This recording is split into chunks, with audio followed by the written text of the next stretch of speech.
Comment installer une porte de garage à bascule, niveau de difficulté 2 marteaux. Ce système de fermeture assez économique offre une bonne résistance aux effractions. Simple à installer, la porte peut être facilement équipée d'une motorisation. Vous aurez besoin d'une porte de garage basculante et de ses accessoires, de tire-fonds, de chevilles adaptées à la nature du mur, de joints mousse, d'huile, de tasseaux et de cales d'épaisseur.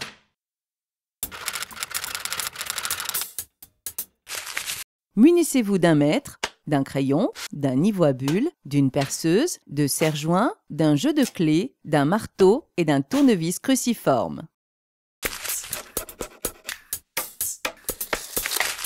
Standard ou sur mesure.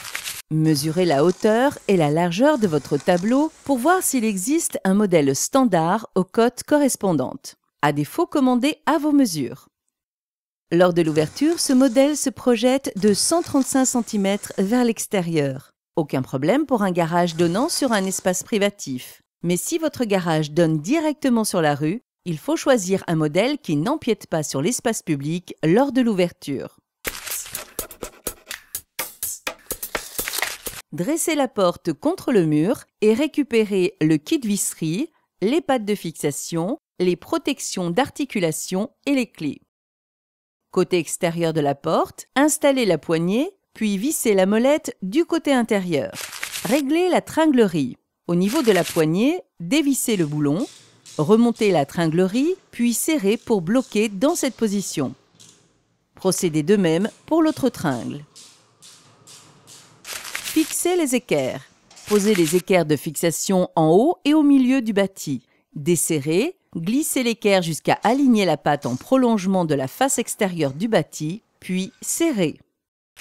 Joint d'étanchéité. Pour réduire un éventuel passage d'air entre le cadre et la maçonnerie, il est préférable de coller un joint mousse sur la face extérieure du bâti. Calez le bâti. Présentez la porte contre le tableau, plaquez-la au mieux et maintenez dans cette position avec un long tasseau. Contrôlez son niveau sur le dessus du bâti et réglez en glissant des cales si nécessaire. Fixez le bâti. Percez directement au travers des équerres de fixation bien au centre.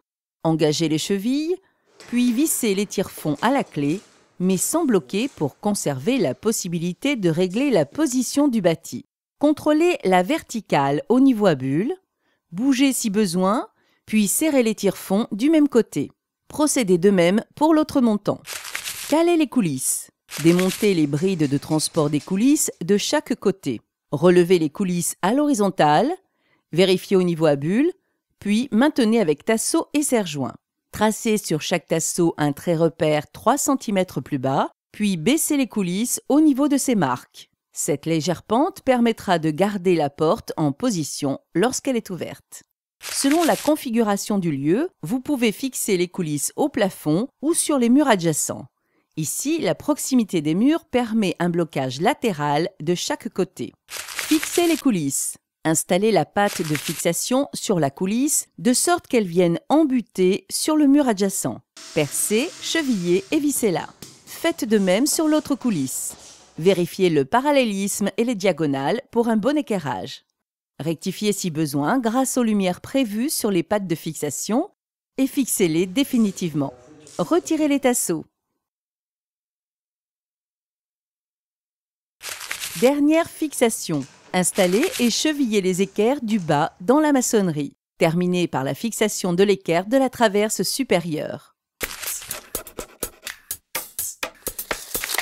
Installez les accessoires comme les butées de fond de rail en fonction du modèle. Huilez les articulations, puis manœuvrez la porte pour vérifier le bon fonctionnement. Il est possible de modifier la tension des ressorts en les déplaçant de leur point d'ancrage. Fixez également la goupille de sécurité. Suivez pour cela les indications de votre notice. Fixez les protections d'articulation. Votre porte est prête et n'empiète pas sur la surface du garage à l'ouverture. Pour plus de confort, vous avez la possibilité de lui ajouter une motorisation. Une question, un doute, un conseil? Contactez le 0810 634 634.